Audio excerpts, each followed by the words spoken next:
नमस्कार, मैं अभिषेक कुमार आप सभी का स्वागत करता हूं फोकस स्टडी विद अभी में। जेएसएससी सीजीएल में जो आपके मैथ्स में प्रीवियस ईयर में पूछे गए थे, मैं उस सीरीज को कंटिन्यू कर रहा हूं। चौथी क्लास है, चौथी वीडियो है, चौथा सवाल है।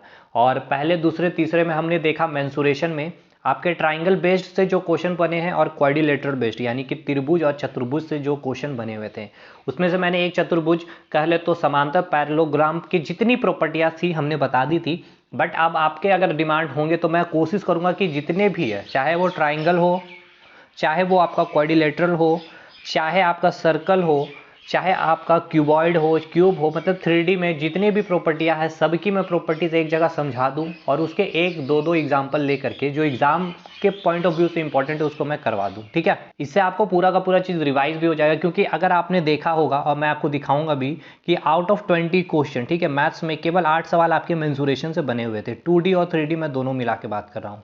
तो आज हमारा चौथा क्लास है और जिसमें हमने बात करनी है सर्कल से जो आपके सवाल बने थे। ठीक है मेरे भाई, अब हम बात करेंगे इसमें सर्कल से क्या सवाल बना था। जो सवाल था आपका, the inner and outer circumference of the two concentric circular rings are 264 metre and 352 metre respectively, what would be the width of the ring. Hindi में भी एक बार देख लें।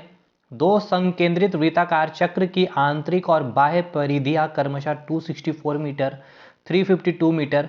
चक्र की चौड़ाई हमें बताना है। देखिए सवाल क्या पूछा गया, हम इसे एक बार फिगर में आपको समझा देते हैं। देखिए, दो कॉन्सेंट्रिक सर्कल है, ठीक है, या सर्कल बोल ले या फिर रिंग बोल ले। रिंग कैसा होता है, सर्कुलर फॉर्म में होता है। ये आपको दिया है और इसका जो है आपको सर्कमफेरेंस, देखिए सर्कमफेरेंस क्या हो गया, ये जो आप सर्कल देख रहे हैं ना, यानी कि ये जो इसकी बात की जा रही है, जो मैं डॉट डॉट इस तरह से जो खींच रहा हूँ, ये सर्कमफेरेंस परिधि हो गया आपका। या फिर अगर आप इस तरह से स्क्वायर या फिर रेक्टेंगल बना लो तो ये वाला जो सेक्शन आपका, ये वाला जो पार्ट बात किसका बात कर रहे हैं, ये हो गया आपका सर्कमफेरेंस। तो उसी प्रकार आपको इनर सर्कल, इनर रिंग का, और ये आपका आउटर रिंग है, ठीक है, ये हो गया आपका इनर और ये वाला जो पार्ट हो गया आपका आउटर हो गया। तो इसका आपको सर्कमफेरेंस दे दिया गया है। इसका जो है आपको दे दिया गया है 264 और इसका जो सर्कमफेरेंस दिया गया है 352 मीटर। यानी कि ये पूरा सेक्शन का यहाँ से यहाँ सर्कमफेरेंस और इसका सर्कमफेरेंस आपको दिया गया है। और आपसे क्या पूछ रहा है कि चक्र की चौड़ाई क्या होगी। ठीक है, आपसे पूछा गया है चक्र की चौड़ाई, यानी कि ये जो चक्र है, ये जो बन रहा है, इसकी आपको चौड़ाई से पूछी जा रही है। ये वाली आपको वैल्यू निकालनी है, चौड़ाई वृत्त निकालनी है। देखिए सबसे पहले हम आपको कुछ चीज़ें बताना चाहेंगे, हालांकि ये 10 सेकंड का सवाल है। सर सबसे पहले आप समझिए कि सर्कमफेरेंस क्या होता है। सर्कल का जो सर्कमफेरेंस होता है, ठीक है, यानी ये वाला जो सेक्शन आप देख रही है, सर्कमफेरेंस का जो फॉर्मूला होता है 2πr होता है, आपको पता भी होगा। अब आपको कुछ वैल्यू मैं आपको कहूँगा कि याद करिए। अब ये याद करना चाहिए। अब ऐसा नहीं कि आप बोल रहे हैं सर कि मैथ्स को याद करना, नहीं जी। देखिए, आप अगर अच्छे एग्जाम की कभी भी तैयारी किए होंगे तो ये डाटा आपको पूरा याद होगा। जो मतलब तैयारी कर रहे होंगे पहले दिनों, बहुत दिनों से, उनको पता होगा।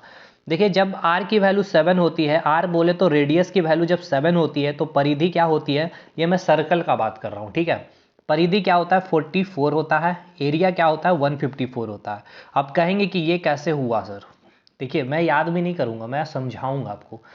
r की वैल्यू क्या दी गई है, 7। सर्कमफेरेंस बोला क्या गया है, यानी कि परिधि क्या बोला गया, 44 होता है। कैसे, तो परिधि का फॉर्मूला होता है सर्कमफेरेंस का 2πr।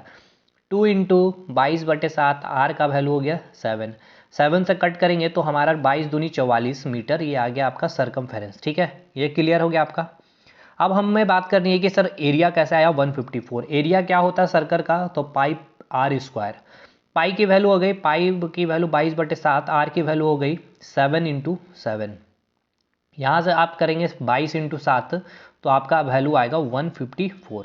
ये क्लियर हुआ कि नहीं, यहाँ पर अभी ये चीज़ बताइए, ठीक है।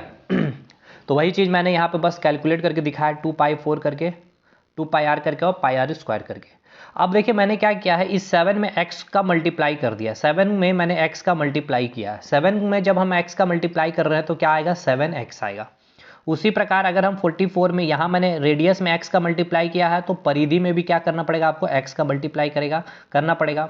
और एरिया में भी आपको क्या करना पड़ेगा, एक्स स्क्वायर का मल्टीप्लाई करना पड़ेगा। ये चीज़ आपको बस याद रखना है कि आपने रेडियस में जितना मल्टीप्लाई किया है उतना मल्टीप्लाई आपको सर्कमफेरेंस में भी करना है और उसका स्क्वायर आपको एरिया में करना है। समझे, अगर आपने रेडियस में आपने केवल x मल्टीप्लाई किया है, तो सरकमफेरेंस में आप क्या मल्टीप्लाई करेंगे, x मल्टीप्लाई करेंगे। बट अगर एरिया की बात कर ले तो एरिया में आपको क्या मल्टीप्लाई करना पड़ेगा, एक्स स्क्वायर। मतलब कि अगर रेडियस 8 है तो उसका सरकमफेरेंस क्या हो जाएगा, उसका सरकमफेरेंस 8 है, यानी कि यहाँ पे x की वैल्यू कितनी है, 1 है। तो यहाँ पर जो आप जब सरकमफेरेंस निकालेंगे जो भी वैल्यू आएगा उसमें आप 1 से मल्टीप्लाई करेंगे, और एरिया में जो भी वैल्यू आएगी उसको आप 1 स्क्वायर से मल्टीप्लाई करेंगे। यहाँ 1 है तो इसलिए कोई चेंजेस देखने को नहीं मिल रहा। इसको हम और एक एग्जांपल से समझाते। देखिए यहाँ r की वैल्यू हमने 7 लिया तो सरकमफेरेंस आपको याद है 44 आया, एरिया की वैल्यू 154 आया। अब हमने क्या किया है, r की वैल्यू क्या कर दी है, एक एग्जांपल हम आपको बताते हैं। r की वैल्यू हमने ले ली है 14। अब इसे आप बताइए मैंने क्या किया, 7 में क्या मल्टीप्लाई कर दिया, 7 में हमने 2 मल्टीप्लाई कर दिया। और आपको क्या पता है कि r की वैल्यू जब 7 होती है तो सरकमफेरेंस क्या होता है, 44 होता है। और मैंने क्या बताया आपको कि आप जो r में मल्टीप्लाई कर रहे हैं, कलर चेंज कर दूं, r में आप क्या मल्टीप्लाई कर रहे हैं, x मल्टीप्लाई कर रहे हैं, और x की वैल्यू क्या है, 2 है। तो आप यहाँ पर परिधि में भी 2 मल्टीप्लाई करेंगे और इसका आंसर आप बोलेंगे 88। ये क्लियर है कि नहीं, ये बताइए अभी कैसे। आपने रेडियस में जो x का फैक्टर लिया है, x से जो मल्टीप्लाई किया है, वही आपको सरकमफेरेंस में भी करना पड़ेगा। अब हम आते हैं एरिया की बात करते हैं। एरिया, ए फॉर एरिया होता है। एरिया आपको पता है 7 का एरिया क्या होगा, ये देखिए, ये जो एरिया जो सरकमफेरेंस आपने लिया है, 7 का सरकमफेरेंस हमें याद है 44 होता है, तो हमें 7 का एरिया भी पता है कितना होता है, 154 होता है। ठीक है भाई, बिल्कुल याद है हमें। अब हमें क्या बोला गया था कि आपको मल्टीप्लाई करना है जितना आपको रेडियस में मल्टीप्लाई किया गया, तो रेडियस में कितना मल्टीप्लाई किया गया है, तो आप देख रहे हैं 2 मल्टीप्लाई किया गया है। और एरिया में क्या करते हैं, हम उसका स्क्वायर कर देते हैं, तो 2 का स्क्वायर कर देंगे तो 4 हो गया। तो 4 जा 16, 4 5 जा 21 और 616 मीटर स्क्वायर एरिया आ जाएगा। आपको चीज़ें समझ में आई कि नहीं आई, आप बताइए। यहाँ देखिए रेडियस की वैल्यू 14 है, यानी कि 14 कैसे होगा, 14 को आप जब 7 का मल्टीपल लिखेंगे तो 7 2 जा 14 करेंगे, यानी कि x की वैल्यू क्या हो गई, 2 हो गई। तो यहाँ पर आपको 7 का तो आपको पता है ना भाई, सरकमफेरेंस 7 का 44 होता है। अब यहाँ देखिए 14 को आप कैसे लिखेंगे, 7 × 2, तो 7 का आपको पता है सरकमफेरेंस 44, और 2 से मल्टीप्लाई किए हैं तो सरकमफेरेंस में भी हमें 2 से मल्टीप्लाई करना है। अब यहाँ बताइए आप क्या करेंगे, 7 2 जा 14 में एरिया में, तो हमें 7 का एरिया पता है सर्कल का 154, और हम क्या करते हैं जितना मल्टीप्लाई होता है रेडियस में उसका हम स्क्वायर कर देते हैं, तो 2 का स्क्वायर कर दिए तो 616 आ गया। ठीक, एक और एग्जांपल हम आपको समझाते हैं। यहाँ हमने लिया है रेडियस की वैल्यू 3.5। देखिए रेडियस की वैल्यू हमने ले ली है 3.5, समझिएगा ध्यान से। रेडियस की वैल्यू हमने ले ली है 3.5। 3.5 को अगर आप 7 के फॉर्म में लिखना चाहेंगे तो क्या लिखेंगे, 3.5 को आप 7 फॉर्म में लिखेंगे तो 10 5 7 35, 5 दूनी 10, 7/2 आया। यानी यहाँ पर आपने 7 में क्या मल्टीप्लाई किया है, 1/2 मल्टीप्लाई किया है। यानी x की वैल्यू क्या आएगी, आपको यहाँ पर बताना है x की वैल्यू, पहले ये बताइए। तो x की वैल्यू क्या है, 1/2 आ गया। ठीक, हमें सरकमफेरेंस लिखना है भाई, तो सरकमफेरेंस हमें पता है क्या होता है, 7 अगर है रेडियस हर जगह 7 रखना, बस उसका आपको फैक्टर कर देना है 7 का, जो भी रेडियस होगा। तो यहाँ 3.5 था, हमने फैक्टर में लिख दिया 7 × 1/2, कैसे निकला आप देख लिए। सरकमफेरेंस 7 का क्या होता है, 7 का सरकमफेरेंस क्या होता है, तो 44 लिख दिए, और यहाँ पर हमें x मल्टीप्लाई कर देना। अगर 1 रहता तो 1 मल्टीप्लाई 1/2 मल्टीप्लाई करना, तो यहाँ पे सरकमफेरेंस आ गया 22। अब एरिया, हमें एरिया पता है, 7 का एरिया क्या होता है, तो 154, और x की वैल्यू कितनी है, तो 1/2 से मल्टीप्लाई करेंगे, तो 2 7 14 और 2 7 14। ठीक है, ये आ गया एरिया 77। ठीक है, एरिया क्या आ गया आपका 77। सॉरी, अच्छा एक्स स्क्वायर, देखिए यही गलती नहीं होना है आपको। यहाँ मैंने क्या बोला था, r की वैल्यू क्या है, 7 × 1/2, x का फैक्टर है। एरिया आपको निकालना है, एरिया 7 का क्या होता है, 154, और यहाँ पर हम क्या करते हैं यहाँ पर हम क्या करेंगे, जो मल्टीप्लाई करेंगे यहाँ पर क्या करेंगे, x का स्क्वायर करेंगे, तो 154 × x का स्क्वायर क्या आएगा, 1/2 का स्क्वायर। तो 1/2 का स्क्वायर आप क्या लिखेंगे, 154 × 1/4। तो आप इसको जब सॉल्व करेंगे तो आपका वैल्यू आएगा 38.5। ठीक है, 38.5, ये रहा आपका एरिया। अब आपको यहाँ तक इतनी चीज़ें समझाने का बस मकसद ये था कि आपका क्वेश्चन फ्रैक्शन ऑफ सेकंड में, यानी कि 10 सेकंड में आपका सवाल सॉल्व हो जाए। अब हम देखिए यहाँ पे बात करते हैं, आपको क्या दिया गया है, इनर सरकमफेरेंस दे दिया गया है। ठीक है, देखिए सरकमफेरेंस सिंपल हमने सर्कल में जानते हैं हमें 7, 44, 154। ठीक है, एग्जाम की बात करें कैसे सॉल्व करना। सरकमफेरेंस दे दिया गया है इनर और आउटर का, तो इनर सरकमफेरेंस कितना दिया गया है 264। सबसे पहले इनर की वैल्यू दी गई है, उसके बाद आउटर की वैल्यू दी गई है 352 बस। चलिए भाई, चलिए सरकमफेरेंस सी एफ मतलब सरकमफेरेंस क्या दिया हुआ 264, तो आप इसको क्या करेंगे, सरकमफेरेंस दिया हुआ है 264, तो आप इसको क्या करेंगे 7 का मल्टीपल करना है, तो 7 से आप इसको डिवाइड कर दें। ठीक है, 7 से आप जैसे डिवाइड करेंगे तो 7 या 21 और 5 7 या 21 264। एक मिनट मेरे भाई, हाँ तो देखिए सरकमफेरेंस हमें क्या दिया हुआ 264, तो हमें सरकमफेरेंस क्या पता है, सरकमफेरेंस हमें पता है 44 होता है, कब, जब रेडियस कितना होता है तो 7 होता है। ठीक है, लेकिन आपको दिया कितना गया 264, तो आपको 44 का फैक्टर कर देना है इसका, तो 44 से आप इसको डिवाइड करेंगे, तो 44 से जब आप इसको डिवाइड करेंगे तो वैल्यू आएगा 6। ठीक है, वैल्यू आपका क्या आ गया 6, यानी आपको ये चीज़ समझ में आ रहा है, ये 6 क्या आया 6 चौके 24, 6 चौके 24, 6 और प्लस 2 26, यानी कि 44 से आपने जब 264 को डिवाइड किया है तो आपका जो वैल्यू आया है, ये जो x का वैल्यू आपका निकल गया है 6, यानी कि 44 में जब आप x मल्टीप्लाई करेंगे तो आपका क्या वैल्यू आएगा, परिधि आएगा।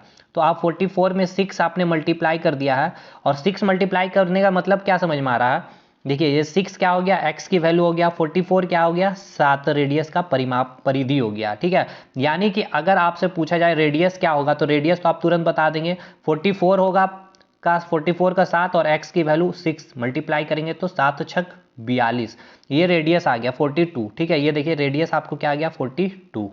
ठीक है, ये चीज़ें समझ में आई कि नहीं आई, ये पहले मुझे ये बताइए, मैं बहुत डिटेल जाकर समझा रहा हूँ इसलिए। यानी कि रेडियस, इनर रेडियस आपको आ गया क्या 42। ठीक है, यानी कि ये जो आप रेडियस देख रहे हैं 42 आ गया, और आउटर का अब आप निकाल लेंगे। ठीक है, आप आउटर का पूरा निकाल लेंगे तो इसको और इसको जब आप माइनस करेंगे तो ये वाला वैल्यू निकल जाएगा। ठीक है, चलिए आगे देखते हैं, आउटर का हम देखते हैं। आउटर में आपको दिया है 352 सरकमफेरेंस दिया हुआ। ठीक है, चलिए देखिए 352 आपको सरकमफेरेंस का वैल्यू आपको दे दिया गया है, 352 वैल्यू आपको दिया सरकमफेरेंस का, और हमें पता है सरकमफेरेंस 44 होता है कब, जब रेडियस होता है 7। तो हम 44 से इसको डिवाइड किए तो हमें वैल्यू निकल गया 8, यानी 8 यानी क्या, वो x का वैल्यू निकला, x का वैल्यू क्या निकला है 8। ठीक है, तो आप जब 44 में 8 से मल्टीप्लाई करेंगे तो ये आपका परिधि कितना आएगा 352। तो r का रेडियस 44 में रेडियस कितना होगा तो 7, और यहाँ पर x मल्टीप्लाई होगा, परिधि की बात हो रही है, अगर एरिया होती तो x स्क्वायर करते हैं, तो 7 x के वैल्यू यहाँ पे कितना है तो 8 है, तो 7 8 क्या आपका आ जाएगा 56, रेडियस क्या आ जाएगा 56। ठीक है मेरे भाई, तो अब देखिए दो चीज़ यहाँ पे आपको चीज़ें मिल गई है, एक तो आपको ये रेडियस मिल गया है 42, और ये पूरा रेडियस मिल गया 56। ठीक है, ये क्या हो गया 42 और ये क्या हो गया 56, और आपसे पूछा क्या गया है, ये वाला आपको वैल्यू निकालना है, आपसे पूछा जा रहा है ये वाला वैल्यू निकालना है।